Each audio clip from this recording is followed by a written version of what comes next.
tentang cerita yang dibisikkan ibu sebelum tidur.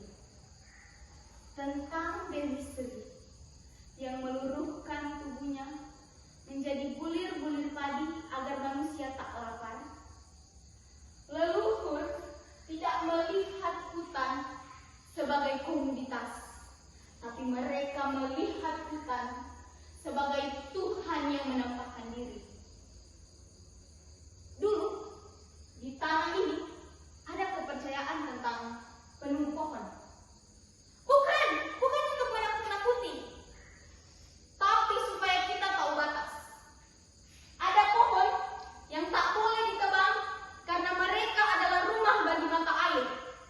Ada hutan larangan yang tak boleh diinjak karena mereka adalah jantung keseimbangan. Akan tetapi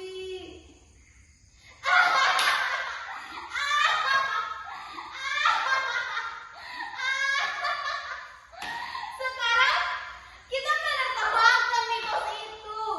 Kita bilang itu syirik atau kuno. Kita merasa lebih hebat, lebih pintar dengan mesin gergaji dan beton. Padahal dengan mitos-mitos itu adalah cara orang tua menjaga agar bumi tidak marah. Ingat cerita Nyi Roro Kidul? Pesannya sederhana. Jangan merusak laut, atau kau akan ditelan ombaknya. Ingat cerita tentang Gunung Merapi yang punya pasar setan dan juru kunci.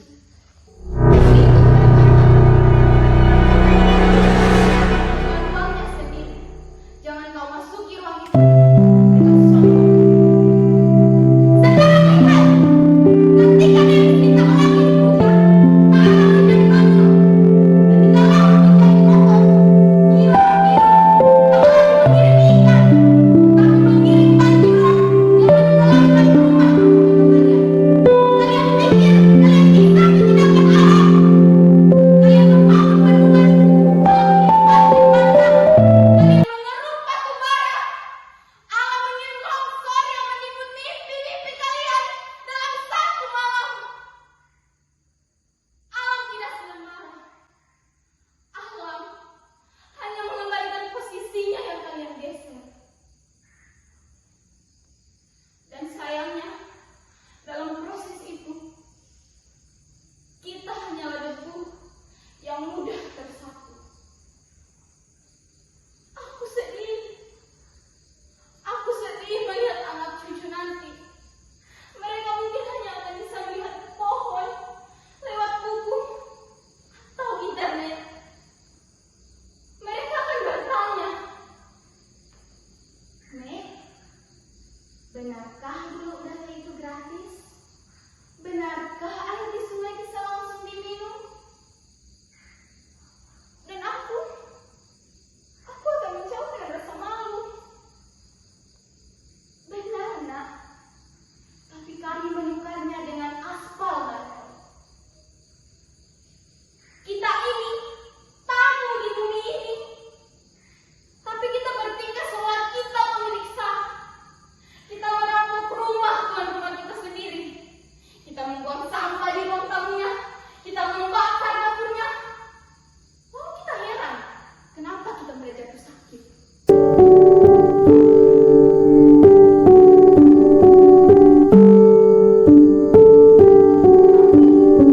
Di dalam biji-biji ini masih ada kehidupan.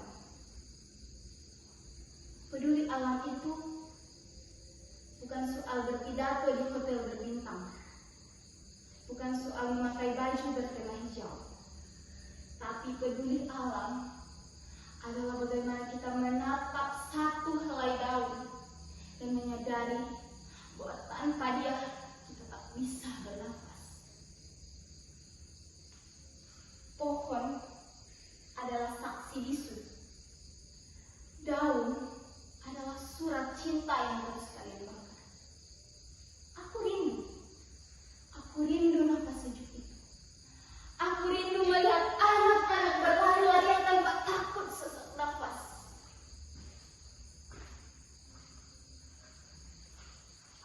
Sekarang Temuilah tanah di halaman rumahmu. Minta maaf padanya. Tanamlah sesuatu, walau hanya satu. Biarkan akarnya mencengkram bumi, agar bumi tahu bahwa masih ada manusia yang tahu caranya berterima kasih.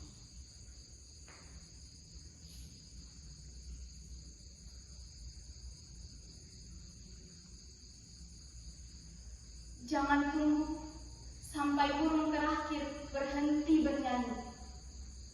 Jangan tunggu sampai ikan di sungai mati beracun.